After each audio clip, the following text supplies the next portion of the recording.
Hi செல்லக்குட்டீஸ், வாங்க எல்லாரும் சாப்பிடலாம். என்ன சாப்பாடுன்னு பார்த்தீங்கன்னா தக்காளி சட்னியும் தக்காளி இப்படி வணக்கினேன், அப்புறம் சாப்பாடு. சரிங்களா, சூப்பராக இருக்கும். நீங்கள் எல்லாம் என்ன சாப்பிட்டீங்க அப்படின்னு சொல்லுங்கள். ஸோ சாப்பிட்டு முடிச்சுட்டு மறுபடியும் நான் அகெயின் லைவ் வரப்போகிறேன். சரிங்களா, ப்ராடக்ட் நிறைய பேர் ஆர்டர் கொடுத்துட்டே இருக்கீங்க. ஸோ எல்லாரும் பேமெண்ட் பண்ண அடுத்த செகண்ட் ஸ்க்ரீன்ஷாட் எடுத்து போட்டு அட்ரஸ் சென்ட் பண்ணிடுங்க. ஏன்னா எனக்கு அது யார் அனுப்புறீங்கன்னு எனக்கு தெரியாமல் நான் என்ன பண்ண முடியும். ரொம்ப நேரம் ஆகுது, நான் கேட்டதுக்கு அப்புறம் தான் நீங்கள் இதையே அனுப்புறீங்க. சரிங்களா, அதுக்கப்புறம் நம்மக்கிட்ட கேஷ் ஆன் டெலிவரி இல்லை. அதுக்கப்புறம் என்ன கேட்குறீங்கன்னா டெலிவரி சார்ஜ் இருக்கா அப்படின்னு சொல்லிட்டு இது பண்ணுறீங்க. கண்டிப்பாக டெலிவரி சார்ஜ் இருக்குங்க. ஏன்னா நம்ம ப்ராடக்ட் ரொம்ப ரேட் கம்மியாக கொடுக்குறோம், டெலிவரி சார்ஜ் கண்டிப்பாக இருக்குது.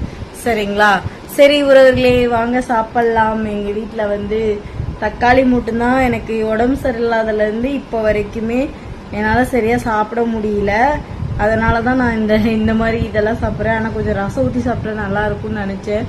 ஆனால் ரசம் வைக்கல, சோம்பேறித்தனமாக இருக்குது. ஏன்னா ப்ராடக்ட்டும் நம்மளே ரெடி பண்ணணும், ஆர்டரும் நம்மளே எடுக்கணும், கடையும் பார்க்கணும். அப்படிங்கிறனால கொஞ்சம் இதாக ஓடிட்டுருக்கு. நீங்களாம் என்ன சாப்பிட்டீங்க அப்படின்னு சொல்லுங்கள். ஸோ இன்றைக்கி பேமெண்ட் பண்ணவங்க எல்லாத்துக்கும் இப்போ போய் நான் கொரியர் பேக் பண்ண போகிறேன். லைவும் ஜாயின் பண்ணிக்கோங்க. சரிங்களா, டாட்டா. நான் சாப்பிட்டு கடைக்கு போகிறேன், நீங்களும் சாப்பிடுங்க. டாட்டாங்க.